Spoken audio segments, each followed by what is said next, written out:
আমি মির্জা ফখরুল ইসলাম আলমগীর। যৌবনে আমরা এই দেশটার জন্য যুদ্ধ করেছিলাম। তখন আমাদের চারপাশে অনেক মানুষ ছিল যারা বলতো যে পাঞ্জাবিদের সাথে যুদ্ধে আমরা কোনোদিনও পারবো না, মেরে কেটে ওরা শেষ করে দেবে। ওদের ট্রেন মিলিটারির বিপরীতে আমরা হলাম বাচ্চা ছেলেপুলে। তারা আসলে ভয় পেত, যুদ্ধে পার্টিসিপেট না করার অনুতাপে কাতর ছিল তারা। আমরা সেদিন তাদের কথা শুনিনি, বড় বড় পাকা পাকা বিশ্লেষণে কান দেইনি।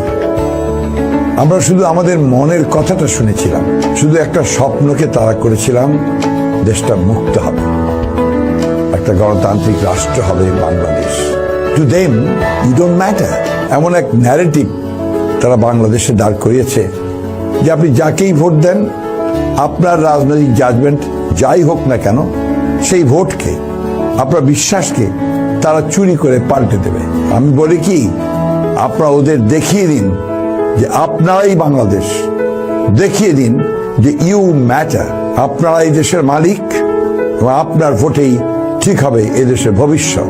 গণতন্ত্রটা বাঁচাতে হবে। একটা আলো আমরা খুঁজে পেয়েছিলাম আমাদের যৌবনে, যেটা আমরা আপনাদেরকে দিতে চাই। এই আলোটা আপনারা শুধু আপনাদের সন্তানদের কাছে পৌঁছে দেবেন, তাহলেই হবে। আলোটাকে নিভতে দেবেন না।